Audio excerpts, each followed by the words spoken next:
Hello అండి. అరటి తోటలో రోటోవేటర్ వేస్తే లాభమా నష్టమా అనే దాని గురించి మనం మాట్లాడుతున్నామండి. అరటి తోటలో రోటోవేటర్ వేయడం వల్ల లాభము ఉంది, నష్టము ఉంది. ముందు లాభం గురించి మాట్లాడుకుంటే దుక్కి చాలా బాగా అవుతుందండి. మనం కత్తితో నరికినా సరే అంత చిన్న చిన్నగా ఒక ముక్కలు కింద అయిపోతుంది, తరిగినట్టుగా అయిపోతుంది. చాలా బాగా అవుతుందండి. దుక్కి విషయంలో మాత్రం చాలా బాగా అవుతుంది. దుక్కి తొందరగా అయిపోతుంది. వాటర్ చక్కగా చీకిపోతుంది తొందరగా. కాకపోతే దానికి తగిన హార్స్ పవర్ ఉండాలండి. పీటీఓ హెచ్పి ఎక్కువ ఉన్న వెహికల్ అయితేనే మనం తిప్పగలుగుతుంది. పీటీఓ హార్స్ పవర్ తక్కువ ఉన్న వెహికల్ అయితే అంత లోడ్ తీసుకోలేదండి. కొంచెం హార్స్ పవర్ పెద్ద బండి అయితేనే మనకి బాగా అవుతుంది దుక్కి. ఇక నష్టం విషయానికి వచ్చేటప్పటికి ఏంటంటే రోటోవేటర్ మాత్రం సర్వనాశనం అయిపోతుంది. అందులో ఏమాత్రం అనుమానం లేదు. చూసారా మనకు మళ్ళీ డోర్ కూడా తీసేసుకోవాలండి.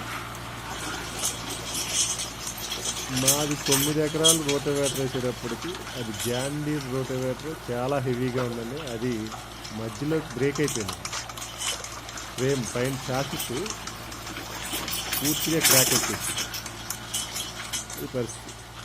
ఒకవేళ మీ ఊర్లో మీరు వేస్తూ ఏమీ ప్రాబ్లం లేదు అంటే కొంచెం కామెంట్లో తెలియజేయండి. నా ఉద్దేశంలో అయితే మాత్రం రోటోవేటర్ సర్వనాశనం అయిపోతుంది.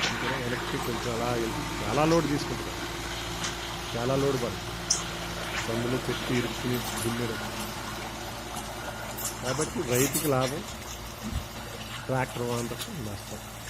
అది మన సొంత రోటోవేటర్ అయినా సొంత బండి అయినా. నేను నా సొంత బండి ఉండి కూడా మా బాబాయ్ గారి బండి నాది పీటీఓ హెచ్పి చాలదని చెప్పి 735 దాంతో దున్నించాను. దుక్కి అయితే చాలా బాగా అయింది. రోటోవేటర్ మాత్రం పోయిందండి.